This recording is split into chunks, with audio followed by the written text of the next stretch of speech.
Hello dear student. आज के इस वीडियो में क्लास 10th के साइंस सब्जेक्ट के 100 क्वेश्चन करने वाले हैं। स्टार्ट करते हैं पहले क्वेश्चन से। पहला क्वेश्चन है, निम्न में से कौन सा पादप हार्मोन है? Insulin, thyroxine, oestrogen, cytokinin. तो साइटोकाइनिन है वो क्या है? एक पादप हार्मोन है। क्वेश्चन नंबर 2, रुधिर के थक्का बनने में सहायता करने वाली कोशिकाएं हैं? लाल रुधिर कोशिकाएं, श्वेत रुधिर कोशिकाएं, प्लेटलेट्स कोशिकाएं, यूसिन। तो प्लेटलेट्स कोशिकाएं हैं वो रुधिर का थक्का बनाने में सहायक हैं। क्वेश्चन नंबर 3, प्रकाश का वेग सर्वाधिक किस में होता है? तारपीन में, कांच में, पानी में, निर्वात में। तो निर्वात में प्रकाश का वेग सर्वाधिक होता है। क्वेश्चन नंबर 4, किसी चालक के प्रतिरोध का मान निर्भर करता है? चालक की लंबाई पर, चालक के अनुप्रस्थ काट के क्षेत्रफल पर, चालक के पदार्थ की प्रकृति पर, उपरोक्त सभी। उपरोक्त सभी राइट आंसर हो जाएगा, क्योंकि सभी पर ये चालक के प्रतिरोध का मानने पर करता है। क्वेश्चन नंबर 5, मस्तिष्क उत्तरदायी है किसके लिए? उत्तरदायी हैं सोचने के लिए, हृदय स्पंदन के लिए, शरीर का संतुलन बनाए रखने के लिए। उपरोक्त सभी राइट हो जाएगा, क्योंकि सभी के लिए उत्तरदायी हैं। क्वेश्चन नंबर 6, साबुन बनाने की प्रक्रिया में सह उत्पाद हैं? सोडियम हाइड्रोक्साइड, ग्लिसरॉल, वसा अम्ल, अल्कोहल। तो ग्लिसरॉल होता है वो क्या होता है? साबुन बनाने की प्रक्रिया में सह उत्पाद होता है। राइट आंसर हो जाएगा ग्लिसरॉल। क्वेश्चन नंबर 7, निम्न में से प्राकृतिक सूचक का उदाहरण है? मेथिल ऑरेंज, फिनोल्फ्थैलिन, लाल पत्ता गोभी, बैंगन के पत्ते। तो लाल पत्ता गोभी है वो क्या है? एक प्राकृतिक सूचक है। क्वेश्चन नंबर 8, एथेनॉल का दुरुपयोग रोकने के लिए उसमें कौन सा जहरीला पदार्थ मिलाया जाता है? मेथेनॉल, मेथेनोइक अम्ल, एथेनोइक अम्ल, प्रोपेनॉन। तो मेथेनॉल है वो इसमें मिलाया जाता है, जिससे कि एथेनॉल का दुरुपयोग रोका जा सकता है। क्वेश्चन नंबर 9, कमरे के ताप पर द्रव अवस्था में पाई जाने वाली अधातु कौन सी है? पारा, ब्रोमीन, कैल्शियम, पोटेशियम। तो ब्रोमीन एक ऐसी अधातु है जो कमरे के ताप पर द्रव अवस्था में पाई जाती है। क्वेश्चन नंबर 10, निम्न में से डायोप्टर किसका मात्रक है? फोकस दूरी का, आवर्धक का, लेंस क्षमता का, विभेदन क्षमता का। तो लेंस शक्ति का जो मात्रक होता है वो होता है डायोप्टर। क्या होता है? डायोप्टर। क्वेश्चन नंबर 11, कोई विलयन लाल लिटमस पत्र को नीला कर देता है, इसका पीएच मान संभवतः कितना होगा? 1 होगा, 4 होगा, 5 होगा या 10 होगा? तो हमें पता होना चाहिए कि लाल लिटमस को नीला करता है तो वो विलयन कैसा है? क्षारक है। क्या है? क्षारक। और क्षारक है उसका पीएच 7 से अधिक होता है, 14 तक हो सकता है। तो 7 से अधिक यहाँ किस में दिख रहा है? तो एक ही ऑप्शन है, क्या है? 10। क्या है? 10। तो ऑप्शन द है वो राइट हो जाएगा, 10। क्वेश्चन नंबर 12, प्रकाश के परावर्तन की घटना के आधार पर आपतन कोण आई तथा परावर्तन कोण आर के मध्य क्या संबंध है? तो हमें पता है कि पहले रूल के हिसाब से आपतन कोण आई का मान परावर्तन कोण आर के बराबर होता है। तो यहाँ दोनों के मध्य क्या है? कौन सा संबंध है? तो इनके मध्य में बराबर का संबंध है। तो हम कह सकते हैं कि यहाँ पर जहाँ बराबर दिखेगा वो हमारा राइट ऑप्शन हो जाएगा। तो ऑप्शन अ है वो राइट हो जाएगा। नेक्स्ट क्वेश्चन, क्वेश्चन नंबर 13, पादप में फ्लोएम उत्तरदायी हैं किसके लिए? उत्तरदायी हैं जल का वहन के लिए, भोजन का वहन के लिए, अमीनो अम्ल का वहन के लिए या ऑक्सीजन का वहन के लिए। तो हमें पता है कि फ्लोएम, तो याद रखने की ट्रिक है वो बता देता हूँ। फ्लोएम को आप सोचिए एफ से प्रारंभ होता है। किससे? एफ से। तो एफ है, इससे हमें याद रखना है फूड। क्या रखना है? फूड। तो फूड है तो फूड का क्या करेगा? भोजन का वहन कौन करेगा? फ्लोएम। कौन करेगा? फ्लोएम। दूसरा आता है हमारे पास में जाइलम। क्या आता है? जाइलम। अब जाइलम में पहला अक्षर आ रहा है ज और इसमें आ रहा है ल, तो जाइलम, इससे आप बना सकते हैं जल। तो जल का वहन कौन करता है? जाइलम। और फूड का यानी भोजन का वहन कौन करता है? फ्लोएम। इस तरह से आप याद रख सकते हैं। नेक्स्ट क्वेश्चन, क्वेश्चन नंबर 14, रक्त का पीएच मान कितना होता है? सीधा सीधा याद रखना है ये कितना होता है, वह ऑप्शन हो जाएगा 7.4 होता है। क्वेश्चन नंबर 15, चुंबकीय क्षेत्र रेखाएं होती हैं त्रिभुजाकार, वक्र, बंद वक्र या सरल। तो हमने देखा है कि एक छड़ चुंबक ले लीजिए, इसके अंदर हम देखते हैं कि जो चुंबकीय क्षेत्र रेखाएं हैं एक तरफ से जाती है और आंतरिक रूप से वो मिल जाती हैं, तो एक बंद वक्र बनाती है। क्या बनाती हैं? बंद वक्र बनाती है। तो हम कह सकते हैं कि इसका राइट आंसर हो जाएगा बंद वक्र। क्या हो जाएगा? बंद वक्र। नेक्स्ट क्वेश्चन, क्वेश्चन नंबर 16, निम्न में से कौन सा असंतृप्त हाइड्रोकार्बन का रासायनिक सूत्र है? CH4, C6H14, C2H6, C2H2। तो यहाँ पर याद रखिएगा, असंतृप्त का मतलब होता है जिनके कार्बन कार्बन के मध्य या तो डबल बॉन्ड होगा या कार्बन कार्बन के मध्य ट्रिपल बॉन्ड होगा, वो क्या होंगे? असंतृप्त। क्या होंगे? असंतृप्त। अब इसको याद रखने की क्या ट्रिक है? जितने कार्बन की संख्या होती है उसका डबल कर दो, हाइड्रोजन की संख्या उतनी है क्या? अगर उतनी है तो वो क्या होगा? एल्किन होगा। क्या होगा? एल्किन। और जितने कार्बन की संख्या उसका डबल करेंगे और उसमें से 2 घटाएंगे तो वो क्या होगा? एल्काइन। क्या होगा? एल्काइन। तो यहाँ पर भी यही करके देखना है, इनमें से जो भी आपको मिलता है वो इसका राइट आंसर हो जाएगा। तो यहाँ पर देखेंगे पहला ऑप्शन, तो कार्बन की संख्या कितनी है? 1। 1 का डबल करेंगे तो कितना हो जाता है? 2। तो 2 से अधिक है, यानी ये नहीं होगा। दूसरा ऑप्शन देखेंगे, 6 का डबल कितना करेंगे? 12। 12 है क्या? नहीं है, 12 से ज़्यादा है, तो भी नहीं होगा क्योंकि हमें कम देखना है। यहाँ पर है कार्बन की संख्या 2, 2 का डबल करेंगे 4, 4 से भी ज़्यादा है। लास्ट वाला ऑप्शन आपको दिख रहा है, कार्बन की संख्या 2 है, 2 का डबल कितना किया? 4, 4 में से 2 घटाया तो क्या आ गया? एल्काइन आ गया। क्या आ गया? एल्काइन। क्योंकि इसका जो फ़ॉर्मूला होता है वो क्या होता है? CnH2n-2। ये तो क्या है? एल्काइन का फ़ॉर्मूला। किसका? एल्काइन का। एल्कीन का क्या होता है? CnH2n। अब इन दोनों फ़ॉर्मूले में से जो भी हमारे परफेक्ट बैठता है वो राइट आंसर हो जाएगा। तो डी ऑप्शन है, द है, वो हमारे राइट हो रहा है, तो ये ऑप्शन हमें टिक करना है, राइट हो जाएगा। नेक्स्ट क्वेश्चन, क्वेश्चन नंबर 17, जल का निरपेक्ष अपवर्तनांक कितना होता है? सीधा सीधा याद रखना है, कितना होता है? 1.33। कितना? 1.33। क्वेश्चन नंबर 18, मधुमक्खी के डंक का इलाज किससे किया जा सकता है? किससे किया जा सकता है? तो मधुमक्खी का डंक होता है वो अम्लीय होता है, तो क्षारीय पदार्थ है उससे किया जाएगा। तो सिरका, सोडियम हाइड्रोक्साइड या सोडियम हाइड्रोजन कार्बोनेट। स ऑप्शन है सल्फ्यूरिक अम्ल, फिर है द है नींबू का रस।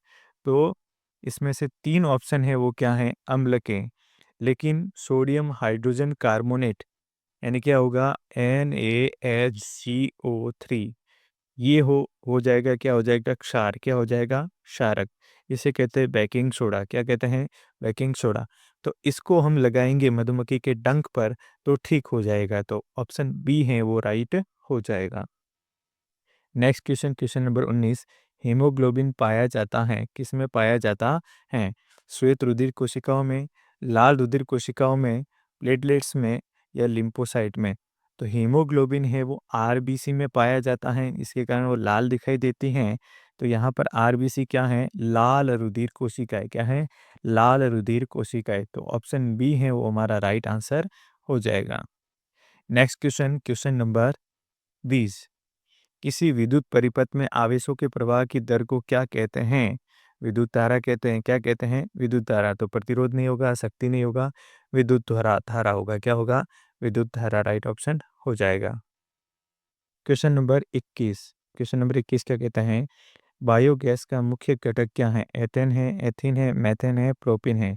तो इसका राइट आंसर हो जाएगा मैथेन। क्या हो जाएगा? मैथेन। क्वेश्चन नंबर 22, किसी अभिकारक या उत्पाद की जलीय अवस्था को दर्शाने वाला संकेत है। जलीय अवस्था को कौन सा दर्शाता है? जी का मतलब होता है गैस। क्या होता है? गैस। एल, एल का मतलब क्या होता है? लिक्विड। क्या होता है? लिक्विड। ए क्यू, ए क्यू का मतलब होता है जलीय अवस्था। क्या होता है? एक्वस, एक्वस यानी जलीय अवस्था। तो राइट ऑप्शन कौन सा हो जाएगा? स। एस का मतलब तो क्या हो जाएगा? सॉलिड। क्या हो जाएगा? सॉलिड। क्वेश्चन नंबर 23, निम्नलिखित में से बहुखंडन द्वारा जनन होता है, किसमें होता है? अमीबा, लेशमानिया, प्लाज्मोडियम या ईस्ट। तो प्लाज्मोडियम में क्या होता है? बहुखंडन द्वारा जनन होता है। क्वेश्चन नंबर 24, प्रकाश का अपने पथ में रखी छोटी अपारदर्शी वस्तुओं के किनारे पर मुड़ने की प्रवृत्ति कहलाती है, क्या कहलाती है? परावर्तन, अपवर्तन, विवर्तन, विक्षेपण। तो इसका राइट आंसर हो जाएगा विवर्तन। क्या हो जाएगा? विवर्तन। क्वेश्चन नंबर 25, निम्न अभिक्रिया में उपचयित पदार्थ की पहचान कीजिए। उपचयित क्या है? उपचयित यानी कि ऑक्सीडेशन हो रहा है। क्या हो रहा है? ऑक्सीडेशन। अब ऑक्सीडेशन से क्या होगा? या तो ऑक्सीजन क्या होगी? ऐड होगी, या फिर हाइड्रोजन क्या होगी? बाहर जाएगी। तो यहाँ देखेंगे अभिक्रिया के अंदर अभिक्रिया क्या है? 4Na प्लस O2, तीर का निशान 2Na2O। तो यहाँ पर O ऑक्सीजन क्या हो रहा है? जुड़ रहा है। क्या हो रहा है? जुड़ रहा है। तो यहाँ पर कहा गया है कि अपचयित पदार्थ, अपचयित यानी जिसका ऑक्सीकरण हो रहा है, ऑक्सीकरण यानी जिसमें ऑक्सीजन जुड़ रही है। किसमें ऑक्सीजन जुड़ रही है? सोडियम में। तो यहाँ सोडियम है, इसके अंदर ऑक्सीजन जुड़ रही है। तो सोडियम का क्या हो रहा है? अपचयन हो रहा है। तो उपचयित पदार्थ कौन सा हो गया? सोडियम हो गया। कौन सा हो गया? सोडियम। तो यहाँ ऑप्शन में देखेंगे सोडियम है, ऑक्सीजन है, सोडियम ऑक्साइड है, और इनमें से कोई नहीं है। तो पहला ऑप्शन है ए है वो राइट हो जाएगा। क्वेश्चन नंबर 26, कोयले का दहन किस प्रकार की अभिक्रिया है? तो कोयले का दहन होगा, कोयले में होता कार्बन, उसके साथ जुड़ेगा ऑक्सीजन। तो कार्बन और ऑक्सीजन जुड़ेंगे तो क्या बनाएगा? CO2। क्या बनेगा? CO2। तो यहाँ दोनों मिले हैं, तो दो अभिकारक हैं, उससे एक उत्पाद बन रहा है। तो ऐसी अभिक्रिया क्या कहलाती है? संयोजन अभिक्रिया। क्या कहलाती है? संयोजन। तो ऑप्शन दिए हुए वियोजन, विस्थापन, अवक्षेपण या संयोजन। तो ऑप्शन द है वो राइट हो जाएगा, संयोजन अभिक्रिया। क्या हो जाएगा? संयोजन अभिक्रिया।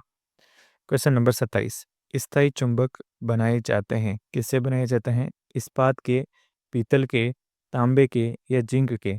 तो इस्पात के बनाए जाते हैं क्या स्थायी चुंबक। क्वेश्चन नंबर 28, लोहे चूर्ण पर तनु हाइड्रोक्लोरिक अम्ल डालने से क्या होता है? हाइड्रोजन गैस व आयरन क्लोराइड बनता है, क्लोरीन गैस और आयरन और हाइड्रोक्साइड बनता है, कोई विक्रिया नहीं होती, आयरन लवण और जल बनता है। तो यहाँ पर राइट ऑप्शन हो जाएगा क्या हो जाएगा? हाइड्रोजन गैस निकलेगी और आयरन क्लोराइड बनेगा, क्योंकि लोहे के चूर्ण पर तनु हाइड्रोक्लोरिक अम्ल डालने पर, तो लोहा क्या है? धातु है। क्या है? धातु। और धातु पर अम्ल से अभिक्रिया करवाएंगे तो हमेशा क्या होता है? हाइड्रोजन गैस निकलती। क्या निकलती है? हाइड्रोजन गैस निकलती है। तो हाइड्रोजन गैस तो इससे निकलेगी, साथ ही साथ में आयरन क्लोराइड बन जाएगा। क्वेश्चन नंबर 29, कार्बन से बना शुद्धतम व सबसे कठोर होता है, क्या होता है? कौन सा पदार्थ होता है जो कार्बन से बना होता है? हीरा है, ग्रेफाइट है, फुलरिन है, कोयला है। तो हीरा है सबसे कठोरतम और शुद्धतम पदार्थ है, किसका? कार्बन का। क्वेश्चन नंबर 30, ग्लूकोज पाइरूवेट में विघटित हो जाता है, कहाँ पर होता है? कोशिका द्रव्य में, माइटोकॉन्ड्रिया में, गोल्जिकाय में या केंद्रक में। तो राइट आंसर हो जाएगा कोशिका द्रव्य। कोशिका द्रव्य में ग्लूकोज है वो पाइरूवेट में विघटित होता है। क्वेश्चन नंबर 31, पत्तियों का मुरझाना निम्न में से किसके प्रभाव से होता है? एब्सिसिक अम्ल, ऑक्जिन, साइटोकाइनिन या जिब्रेलिक। तो राइट आंसर हो जाएगा एब्सिसिक अम्ल। एब्सिसिक अम्ल के प्रभाव से पत्तियों का मुरझाना होता है। क्वेश्चन नंबर 32, आलू के चिप्स को खराब होने से बचाने के लिए उन्हें प्लास्टिक के बैग में किस निष्क्रिय गैस के वातावरण में पैक किया जाता है? क्लोरीन, हाइड्रोजन, नाइट्रोजन या ऑक्सीजन। तो नाइट्रोजन गैस है उसके अंदर डाली जाती है। क्वेश्चन नंबर 33, हमारे रुधिर की प्रकृति होती है, अम्लीय होती है, क्षारीय होती है, उदासीन होती है, कुछ अम्लीय और कुछ क्षारीय होती है। तो हमारे जो रुधिर हैं उसकी प्रकृति कैसी होती है? क्षारीय। क्यों? क्योंकि उसका पीएच यानी रक्त का पीएच होता है वो 7.4 होता है, और जो 7.4 है वो क्या है? क्षारीय, हल्का सा क्षारीय होता है। क्वेश्चन नंबर 34, एल्काइनों का सामान्य सूत्र क्या होता है? तो एल्काइनों का सामान्य सूत्र क्या होता है? CnH2n-2। तो ये जहाँ दिखे वो आपका राइट आंसर हो जाएगा। तो ऑप्शन सी है वो राइट हो जाएगा। क्वेश्चन नंबर 35, परिधीय तंत्रिका तंत्र में होती हैं कपालीय तंत्रिकाएं तथा मेरु तंत्रिकाएं, मस्तिष्क तथा मेरु तंत्रिकाएं, अनुकंपी और परा अनुकंपी तंत्रिकाएं, मेडुलेट तथा नॉन मेडुलेट तंत्रिकाएं। तो यहाँ पर पूछा गया है परिधीय तंत्रिका तंत्र। तो परिधीय तंत्रिका तंत्र में क्या होता है?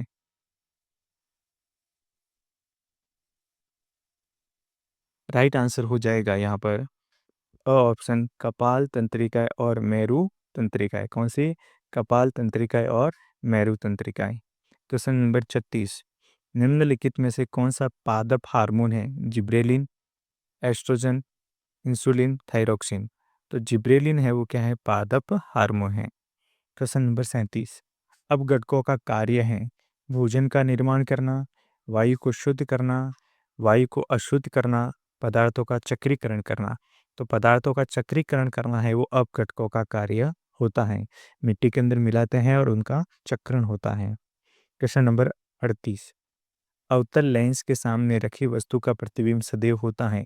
जहाँ सदैव की बात करी जाती है तो वहाँ हमेशा आपको लिखना है आभासी और सीधा। तो यहाँ ऑप्शन देखेंगे आभासी और सीधा, वास्तविक और उल्टा, उल्टा एवं आभासी, उल्टा और वास्तविक। तो आभासी और सीधा बनेगा। क्या बनेगा? आभासी और सीधा। हमेशा याद रखिएगा जो आभासी होता है वो हमेशा सीधा होता है। याद कैसे रखेंगे? आभासी में क्या है? सी। तो सी से क्या आ जाएगा? सीधा। क्या आ जाएगा? सीधा। इस तरह से याद रख सकते हैं। Question number 29, question number 39, 6 volt विभवांतर के दो बिंदुओं के बीच एक कूलाम आवेश को ले जाने में कितना कार्य किया जाता है? 24 जूल, 6 जूल, 12 जूल और 3 जूल। तो सीधा सीधा ऑप्शन राइट हो जाएगा 6 जूल। क्या हो जाएगा? 6 जूल। क्वेश्चन नंबर 39, 6 वोल्ट विभवांतर के दो बिंदुओं के बीच एक कूलाम आवेश को ले जाने में कितना कार्य किया जाएगा? सूत्र होता है W बराबर VQ। तो यहाँ W है वो ज्ञात करना है, यानी वर्क है, कार्य है वो ज्ञात करना है। V कितना दिया हुआ है? 6 वोल्ट। Q यानी कि आवेश कितना है? 1 कूलाम। तो W आ जाएगा, एक का भाग देंगे 6 में तो कितना आएगा? W बराबर कितना आएगा? 6। और वर्क है, कार्य है, इसको लिखेंगे जूल में। किसमें? जूल में। तो 6 जूल आ जाएगा right option. Next question, question number 40, विभवांतर मापने वाले यंत्र को कहते हैं अमीटर, वोल्टमीटर, गैल्वेनोमीटर, धारा नियंत्रक। तो विभवांतर यानी वी, वोल्टेज, तो वोल्टमीटर से मापेंगे। किससे? वोल्टमीटर से। तो राइट आंसर हो जाएगा ब वोल्टमीटर। क्वेश्चन नंबर 41, रेटिना पर किसी वस्तु का प्रतिबिंब बनता है सीधा एवं वास्तविक, सीधा एवं आभासी, उल्टा एवं आभासी, उल्टा एवं वास्तविक। तो राइट आंसर हो जाएगा उल्टा और वास्तविक। Next question, question number 42, sulphide अयस्क से धातु का ऑक्साइड प्राप्त करने के लिए किस विधि का उपयोग किया जाता है? भर्जन, निस्तापन, संक्षारण, थर्मिट प्रक्रम। तो सल्फाइड अयस्क है उसका क्या करना है? निस्तारण करना है, धातु ऑक्साइड प्राप्त करने हैं। इसलिए इसमें कौन सी विधि का उपयोग किया जाएगा? भर्जन का। किसका? भर्जन विधि का उपयोग किया जाएगा। नेक्स्ट क्वेश्चन, क्वेश्चन नंबर 43, किसी रासायनिक अभिक्रिया में होता है अवस्था में परिवर्तन, रंग में परिवर्तन, तापमान में परिवर्तन या उपरोक्त सभी। तो यहाँ पर सभी में परिवर्तन होता है। राइट आंसर हो जाएगा उपरोक्त सभी। यानी इसमें अवस्था में भी परिवर्तन होता है, तापमान में भी और रंग में भी परिवर्तन होता है। क्वेश्चन नंबर 44, दांत साफ करने के लिए प्रयुक्त टूथपेस्ट की प्रकृति किस प्रकार की होती है? क्षारीय होती है, अम्लीय होती है, उदासीन होती है, संक्षारकीय होती है। तो इसकी प्रकृति होती है क्षारीय। कैसी होती है? क्षारीय। क्वेश्चन नंबर 45, कठोर जल में उपस्थित होते हैं sodium ion, potassium ion, lithium ion, magnesium ion. तो इसके अंदर राइट आंसर होगा कठोर जल के अंदर मैग्नीशियम आयन होते हैं। कौन से आयन होते हैं? मैग्नीशियम आयन होते हैं। नेक्स्ट क्वेश्चन, क्वेश्चन नंबर 46, तंत्रिका कोशिका से निकली छोटी छोटी धागे जैसी संरचनाओं को क्या कहते हैं? जो तंत्रिका कोशिका होती हैं उससे छोटी छोटी धागे जैसी संरचनाएं निकलती हैं, उसे क्या कहते हैं? डेंड्रॉन कहते हैं। क्या कहते हैं? डेंड्रॉन या फिर डेंड्राइट कहेंगे। Next question, question number 47। Testosterone तथा एस्ट्रोजन हार्मोन संबंधित है, किससे संबंधित है? शर्करा स्तर नियमित करने से, पाचन क्रिया से, यौनारंभ से या उत्सर्जन क्रिया से? तो ये जो दोनों हार्मोन हैं, तो मादा के अंदर यौवन प्रारंभ करते हैं, इसलिए यह हार्मोन यौनारंभ से संबंधित हैं। Next question, question number 48। निम्न में से रासायनिक परिवर्तन का उदाहरण नहीं है, क्या है? नहीं पूछा है। भोजन का पाचन, दूध से दही बनना, मोमबत्ती का पिघलना, प्रकाश संश्लेषक। यहाँ पर मोमबत्ती का पिघलना है, यानी वो ठोस से द्रव में हो रही है, यानी भौतिक परिवर्तन है। क्या है? भौतिक परिवर्तन। तो इसमें नहीं कहा है, यानी कि बाकी के जो परिवर्तन है वो सारे सारे रासायनिक परिवर्तन है, जबकि मोमबत्ती का पिघलना है, रासायनिक परिवर्तन नहीं है। तो हमारे लिए जो राइट ऑप्शन होगा वो स होगा। Next question, question number 49। यदि अंड कोशिका का निषेचन नहीं हो तो यह लगभग कितने दिन तक जीवित रहती हैं? 1 दिन, 2 दिन, 3 दिन या 4 दिन? तो 1 दिन के लिए जीवित रहती हैं। Question number 50। किसी जीव के एक विपर्यासी लक्षण के दोनों जीन होने पर इसे कहते हैं एकलिंगी, द्विलिंगी, समयुग्मजी, विषमयुग्मजी? तो राइट आंसर हो जाएगा समयुग्मजी। Question number 51। बड़े क्षेत्र में ओजोन की परत काफ़ी पतली हो गई है, जिसे सामान्यतः कहा जाता है नाइट्रोजन छिद्र, हिम अंधता, ऑक्सीजन छिद्र या ओजोन छिद्र? तो उसे कहेंगे ओजोन छिद्र। क्या कहेंगे? ओजोन छिद्र। Question number 52। आकाश का नीला रंग होने का कारण है प्रकाश का परावर्तन, प्रकाश का अपवर्तन, प्रकाश का परिकिरण, प्रकाश का परिक्षेपण? तो प्रकाश का परिकिरण होता है, स्क्रैटिंग होता है, यानी फैलता है, जिसके कारण क्या होता है? आकाश का रंग है वो नीला दिखाई देता है। Question number 53। ओम मीटर निम्नलिखित में से किस राशि का मात्रक है? प्रतिरोध, प्रतिरोधकता, धारा, विभवांतर? तो राइट आंसर हो जाएगा प्रतिरोधकता। क्या हो जाएगा? प्रतिरोधकता। Question number 54। विद्युत तथा चुंबकत्व के मध्य संबंध की खोज किसने की? Newton, Faraday, Maxwell, ऑरस्टेड? तो ऑरस्टेड ने खोज की थी विद्युत और चुंबकत्व के मध्य संबंध की। Question number 55। एथेन का आणविक सूत्र है C2H6 है, जिसमें सहसंयोजक आबंध कितने होंगे? तो आणविक सूत्र दिया हुआ है, तो इसके आधार पर हम इसकी संरचना बना सकते हैं। कार्बन कार्बन के मध्य सिंगल बॉन्ड, क्योंकि एथेन है। क्या है? एथेन। फिर उसके साथ में उसकी संयोजकता पूरी करेंगे हाइड्रोजन जोड़ के। हाइड्रोजन कितने जुड़ेंगे इसमें? 6 हाइड्रोजन जुड़ जाएंगे। अब इसमें देखेंगे कितने बॉन्ड है, जितने बॉन्ड है, जितने आबंध है, वो इसकी सहसंयोजक आबंध की संख्या होगी। 1, 2, 3, 4, 5, 6 और 7। तो 7 ऑप्शन दिख रहा है हमें। तो राइट आंसर है क्या हो जाएगा? 7। Question number 56। कोई विलयन अंडे के पीसे हुए कवच से अभिक्रिया करके एक गैस उत्पन्न करता है जो चूने के पानी को दूधिया कर देती है।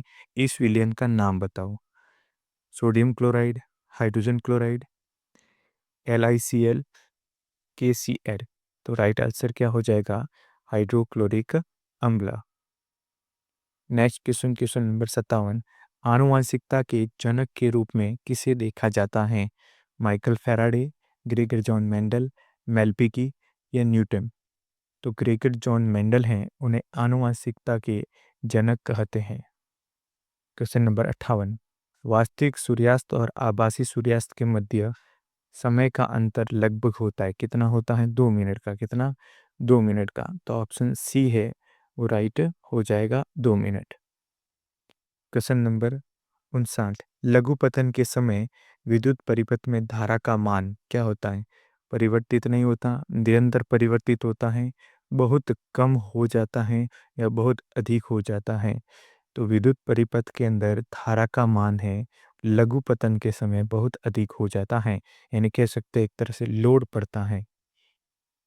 Next question, question number 60। चुंबक के सजातीय ध्रुवों में परस्पर होता है। सजातीय, सजातीय यानी कि जैसे N और N या S और S, इनके जो मध्य हैं वो क्या होगा, आकर्षण होगा या प्रतिकर्षण होगा। आकर्षण प्रतिकर्षण या उपयुक्त में से कोई नहीं। तो समान ध्रुवों के मध्य क्या होता है, प्रतिकर्षण होता है। Question number 61, Fe plus H2O Fe3O4 plus H2। उपरोक्त अभिक्रिया के संतुलन समीकरण में Fe का गुणांक होगा। तो पहले तो इनको क्या करना है, संतुलित करना है, और संतुलित करने के बाद में Fe का गुणांक बताना है। तो यहाँ आप देख सकते हैं कि Fe है यहाँ पर 1 है, दूसरी तरफ देखेंगे Fe कितने हैं, 3 है। तो यहाँ पर हम क्या लगाएंगे, 3, 3 से गुणा करेंगे, फिर देखेंगे इसके अंदर क्या अलग हैं। तो ये हाइड्रोजन है 2 है, यहाँ हाइड्रोजन है 2, ठीक है। यहाँ ऑक्सीजन कितने हैं, 1 है, दूसरी तरफ ऑक्सीजन कितने हैं, 4। तो इसके आगे क्या लगाएंगे, 4। हाइड्रोजन के आगे भी क्या लगाएंगे, 4।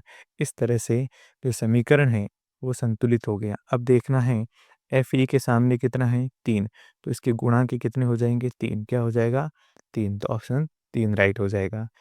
क्वेश्चन नंबर 62, प्रकाश संश्लेषण अभिक्रिया में कौन सी गैस प्रयुक्त होती है। तो प्रकाश संश्लेषण की अभिक्रिया में कार्बन डाइऑक्साइड प्रयुक्त होती है। तो ऑप्शन ब है सीधा सीधा राइट आंसर हो जाएगा। नेक्स्ट क्वेश्चन, क्वेश्चन नंबर 63, रासायनिक समीकरणों को संतुलित करने की सामान्य विधि को क्या कहते हैं। क्या कहते हैं, हीट एंड ट्रायल विधि, वियोजन, संयोजन, विस्थापन। तो हीट एंड ट्रायल मेथड है, उसके द्वारा क्या किया जाता है, रासायनिक समीकरणों को संतुलित किया जाता है। क्वेश्चन नंबर 64, दही में उपस्थित अम्ल का नाम बताओ। ऑक्जेलिक अम्ल, टार्टरिक अम्ल, मेथेनिक अम्ल या लैक्टिक अम्ल। तो लैक्टिक अम्ल है जो दही में पाया जाता है। क्वेश्चन नंबर 65, एक तत्व ए मुलायम है और चाकू से आसानी से काटा जा सकता है। यह ठंडे जल के साथ तेजी से अभिक्रिया करता है। निम्नलिखित में से ये तत्व कौन सा है, पहचानिए। तो या तो क्या सोचते हैं, सोडियम हो सकता है या फिर पोटेशियम हो सकता है। तो यहाँ ऑप्शन में आपको क्या दिख रहा है, सोडियम सॉरी क्या दिख रहा है, पोटेशियम। क्या दिख रहा है, पोटेशियम। अगर यहाँ पर पोटेशियम की जगह सोडियम आ गया तो सोडियम भी लिखा जा सकता है, वो भी राइट हो जाएगा। तो अभी इसमें कौन सा राइट हो जाएगा, पोटेशियम तत्व। नेक्स्ट क्वेश्चन, क्वेश्चन नंबर 66, धातुएं सहसंयोजक धातुएं संयुक्ता कोष से इलेक्ट्रॉन त्याग कर किसका निर्माण करती हैं। किसका निर्माण करती हैं, ऋणायन का, धनायन का। धनायन और ऋणायन दोनों का, इनमें से कोई नहीं। तो धातुएं हैं जो इलेक्ट्रॉन त्यागती हैं, इलेक्ट्रॉन त्यागती है यानी माइनस बाहर चला जाएगा, क्योंकि इलेक्ट्रॉन के ऊपर माइनस का चार्ज रहता है। तो अंदर है धनायन बढ़ जाएगा, तो हम कह सकते हैं धनायन का निर्माण होगा। किसका होगा, धनायन का निर्माण होगा। नेक्स्ट क्वेश्चन, सिनेबार किस धातु का अयस्क है। आयरन का, कॉपर का, मरकरी का या जिंक का। तो मरकरी का क्या है, अयस्क है सिनेबार। 68, क्वेश्चन नंबर 68, मादा में लिंग गुणसूत्र पाए जाते हैं। कौन से पाए जाते हैं, एक्स एक्स, एक्स वाई या फिर 4 टाइम एक्स या फिर वाई बार। तो राइट ऑप्शन हो जाएगा डबल एक्स, यानी कि एक्स एक्स है वो मादा लिंग गुणसूत्र है। नेक्स्ट क्वेश्चन, निम्न में से कौन सी घटना के कारण पानी में रखी पेंसिल मुड़ी हुई दिखाई देती है। विवर्तन, प्रकीर्णन, परावर्तन, अपवर्तन। तो अपवर्तन के द्वारा है पेंसिल है वो किसी जल के अंदर रखने पर मुड़ी हुई दिखाई देती है। क्वेश्चन नंबर 70, ओजोन के एक अणु में कितने परमाणु होते हैं, 1 2 3 या 4। तो 3 परमाणु होते हैं, जिसे हम O3 के रूप में लिखते हैं। किसके रूप में, O3 के रूप में लिखते हैं। नेक्स्ट क्वेश्चन, क्वेश्चन नंबर 71, आहार श्रृंखला में एक पोषी स्तर से दूसरे पोषी स्तर में कितनी ऊर्जा स्थानांतरित होती है। 50%, 5%, 10% या 100%। तो 10% ऊर्जा है वो अगले पोषी स्तर के अंदर स्थानांतरित होती है। क्वेश्चन नंबर 72, 1 2 3 ओम के 3 प्रतिरोधों को श्रेणी क्रम में जोड़ा गया है, समतुल्य प्रतिरोध क्या होगा। और यहाँ श्रेणी क्रम की बात की है तो हमें क्या करना पड़ेगा, श्रेणी क्रम के अंदर आर, आर के बाद में यहाँ लगेगा एस, यानी सीरीज के अंदर, फिर R1 plus R2 plus R3 plus ऐसे जोड़ते जोड़ते जाएंगे। तो यहाँ पर R1 कितना, 1, R2 2, R3 कितना है, 3। तो सभी को जोड़ेंगे, तो जोड़ेंगे तो क्या आएगा, 1 प्लस 2 प्लस 3। तो इनकी जोड़ कितनी हो जाएगी, 6 हो जाएगी। क्या हो जाएगी, 6।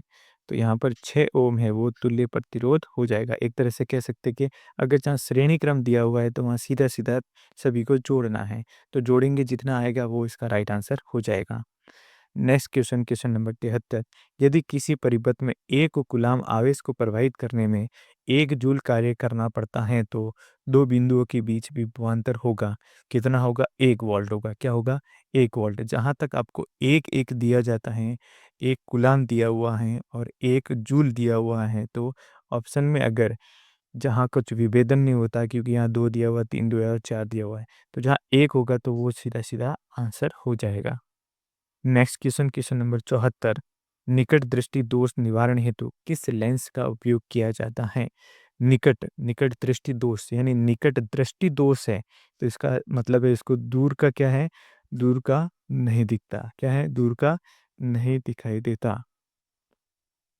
और दूर का दिखाई नहीं देता है तो हमें कौन से लेंस का उपयोग करना होता है? अवतल लेंस का उपयोग। किसका? अवतल लेंस का उपयोग करना होता है।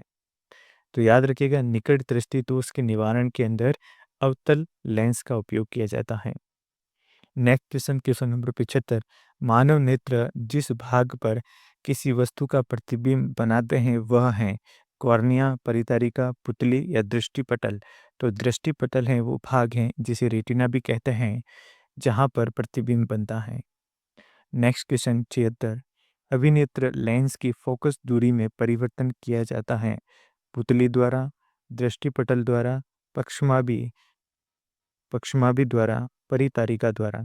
तो अभिनेत्र लेंस के अंदर फोकस दूरी में परिवर्तन किसके द्वारा किया जाता है?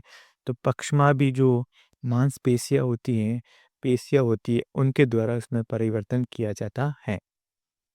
Question number 77। एक व्यक्ति 1 मीटर से कम दूरी पर रखी वस्तुओं को साफ नहीं देख पाता है, वह किस नेत्र दोष से पीड़ित है? अब 1 मीटर बोला है तो 1 मीटर क्या है? नज़दीक की वस्तु। क्या है? नज़दीक की वस्तु। तो नज़दीक की वस्तुओं को आसानी से देख नहीं पा रहा है, तो नज़दीक का नहीं देख पा रहा है तो दूरदृष्टि दोष। कौन-सा दोष? दूरदृष्टि दोष हो जाएगा। Next question, question number 78। दोनों नेत्रों का एक साथ दृष्टि क्षेत्र लगभग कितना होता है? 120, 180, 90 डिग्री या 45 डिग्री। तो राइट आंसर हो जाएगा 180 डिग्री। Next question. अमीबा में जनन की विधि है द्विखंडन, बहुखंडन, पुनरुद्भवन या मुकुलन। तो द्विखंडन द्वारा अमीबा के अंदर जनन होता है। अन्य विधियां भी हैं लेकिन ऑप्शन के हिसाब से हम देखेंगे कि सामान्यतः उसमें द्विखंडन पाया जाता है। Next question, question number 80। सीधी रेखा में चलने के लिए मस्तिष्क का कौन सा भाग उत्तरदायी है? प्रमस्तिष्क, मध्य मस्तिष्क, अनुमस्तिष्क या हाइपोथैलेमस। तो अनुमस्तिष्क होता है वो क्या करता है? सीधी रेखा में चलने के लिए उत्तरदायी होता है। Question number 81। पीयूष ग्रंथि पाई जाती है मस्तिष्क में, श्वास नली में, जननांग में या फिर अग्नाशय में। तो सीधा सीधा आंसर हो जाएगा मस्तिष्क में पाई जाती है क्या? पीयूष ग्रंथि। Next question, question number 82। Biofilm के पौधे में कायिक जनन किससे होता है? पत्ती का मुकुलन, अपस्थानिक मुकुलन, जड़ या स्तंभ। तो पत्ती का मुकुलन यानी पत्तियों से बायोफिल्म है उनका जनन होता है जो कि एक कायिक जनन है। Next question, question number 83। नेत्र की कौन सी संरचना प्रकाश को विद्युत सिग्नल में परिवर्तित करने के लिए उत्तरदायी है? कॉर्निया, अभिनेत्र लेंस, रेटिना, परितरिका। तो जो रेटिना होता है वो प्रकाश के जो तरंगे होती हैं उसको विद्युत सिग्नल में परिवर्तित करता है। Next question 84। विद्युत बल्ब का तंतु किस धातु का बना होता है? लोहे का, टंगस्टन का, तांबे का या सोने का। तो ये जो विद्युत बल्ब का तंतु बना होता है वो टंगस्टन का बना होता है। Question number 85। Fe2O3 plus 2Al Al2O3 plus 2Fe ऊपर दी गई अभिक्रिया किस प्रकार की है? तो ध्यान से देखेंगे तो यहाँ पर Fe2O3 है, यहाँ पर क्या बन रहा है? Al2O3। तो यहाँ से ऑक्सीजन हट रहा है और एल्यूमिनियम है और ऑक्सीजन के साथ ऐड हो रहा है और यह जो Fe है वो दूर हट रहा है। तो एक तरह से कह सकते हैं कि FeO3 है, इसमें से Fe आयरन को कौन हटा रहा है? Al। तो एल्यूमिनियम हटा रहा है। तो यहाँ जो Fe है वो कम क्रियाशील हैं, Al एल्यूमिनियम में अधिक क्रियाशील हैं, जिसके कारण ये इसको हटा रहा है, और हटा रहा है यानी प्रतिस्थापित कर रहा है। प्रतिस्थापित कर रहा है तो ऐसी अभिक्रिया क्या कहलाती है? विस्थापन अभिक्रिया कहलाती है। तो अगर ऑप्शन की बात करें तो ऑप्शन कौन सा राइट हो जाएगा? विस्थापन अभिक्रिया, option number the. Next question है क्वेश्चन नंबर 86। निम्न में से कौन सी धातु हथेली पर रखने पर पिघलने लगती हैं? धातु की बात की है पारा, कॉपर, सीजियम, आयरन। यहाँ पर बात करेंगे हम सीजियम की, तो हमारे हथेली का जो तापमान होता है वो 37 डिग्री होता है। तो 37 डिग्री पर क्या है, ये सीजियम है, पिघलने लगता है। तो यहाँ हथेली की बात की है, इसलिए राइट आंसर क्या हो जाएगा? सीजियम हो जाएगा। क्या हो जाएगा? Caesium. Next question, question number 87। Acetone का आईयूपीएसी नाम है। एसीटोन का आईयूपीएसी नाम क्या होगा? एथेनेट, प्रोपेनॉन, एथेनॉन, एथेनॉल या एथेनोइक अम्ल। चूंकि यहाँ पर क्या है, एसीटोन, जहाँ यहाँ पर कार्बन की संख्या भी दी हुई है, 1 कार्बन, 2 कार्बन और 3 कार्बन। तो 3 कार्बन है तो क्या बनेगा? प्रोप। तो प्रोप बनेगा, बाकी तो ऑप्शन वैसे ही कट जाते हैं, तो सीधा आंसर हो जाएगा प्रोपेनॉन। क्या होगा? Propanone. Next question, question number 88। संगमरमर का रासायनिक सूत्र है CaO, FeSO4, CaCO3, C6H12O6। Right answer क्या हो जाएगा? CaCO3। ये क्या है? कैल्शियम कार्बोनेट, संगमरमर का रासायनिक सूत्र।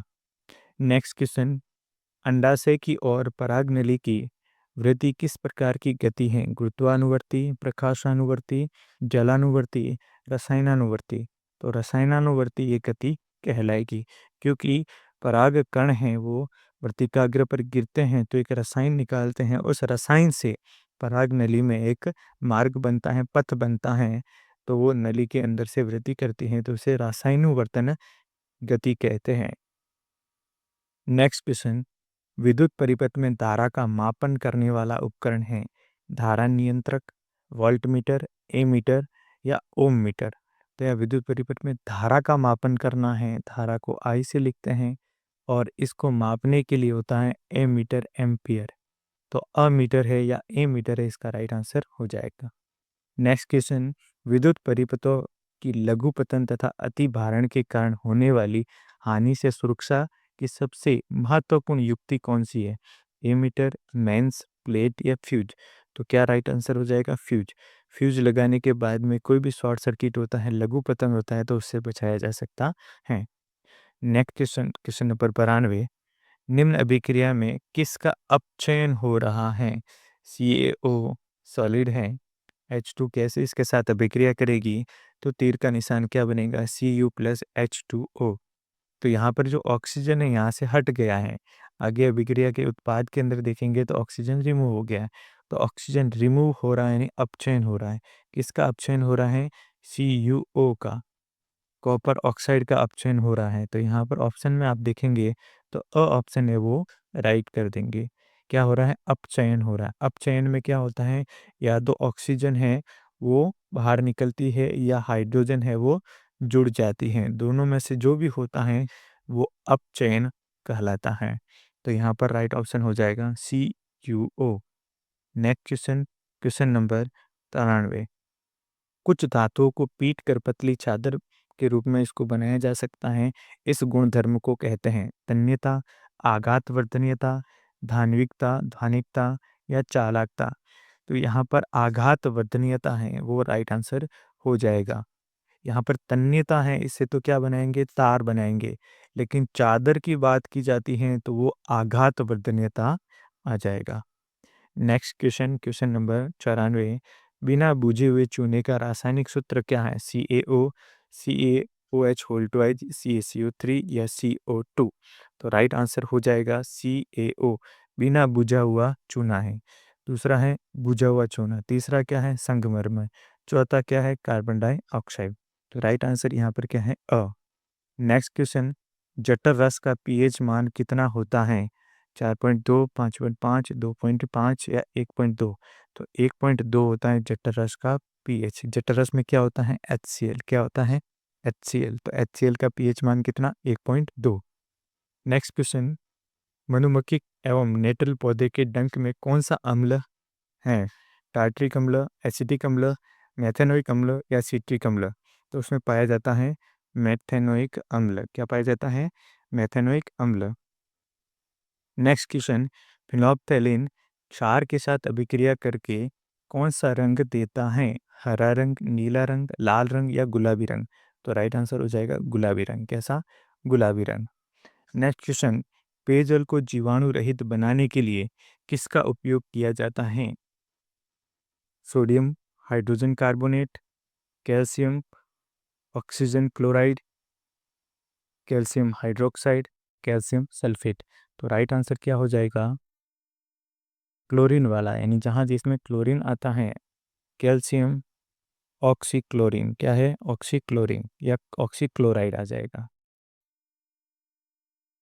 नेक्स्ट क्वेश्चन, क्वेश्चन नंबर 98, पेयजल को जीवाणु रहित बनाने के लिए किसका उपयोग किया जाता है? तो जो ऑप्शन दिया हुआ है इसमें से कौन सा होगा? तो यहाँ होगा विरंजक चूर्ण। क्या हो जाएगा? विरंजक चूर्ण। पहला दिया हुआ है बेकिंग सोडा, दूसरा विरंजक चूर्ण दिया हुआ है, फिर दिया हुआ है भुजा हुआ चूना, फिर है कैल्शियम सल्फेट। तो राइट आंसर क्या हो जाएगा? विरंजक चूर्ण हो जाएगा। नेक्स्ट क्वेश्चन, धातुएं संयुजकता कोष से इलेक्ट्रॉन त्याग कर किसका निर्माण करती हैं? धातुएं इलेक्ट्रॉन का त्याग करके किसका निर्माण करती हैं? तो जब त्याग हो रहा है तो क्या हो जाएगा? धनायन। क्या हो जाएगा? धनायन। तो किसका निर्माण करेगी? धनायन का निर्माण करेगी। लास्ट अंतिम क्वेश्चन है, नाइट्रिक अम्ल का रासायनिक सूत्र है NaCl, H2SO4, HNO3, ACH4। तो HNO3 ये किसका सूत्र है? नाइट्रिक अम्ल का।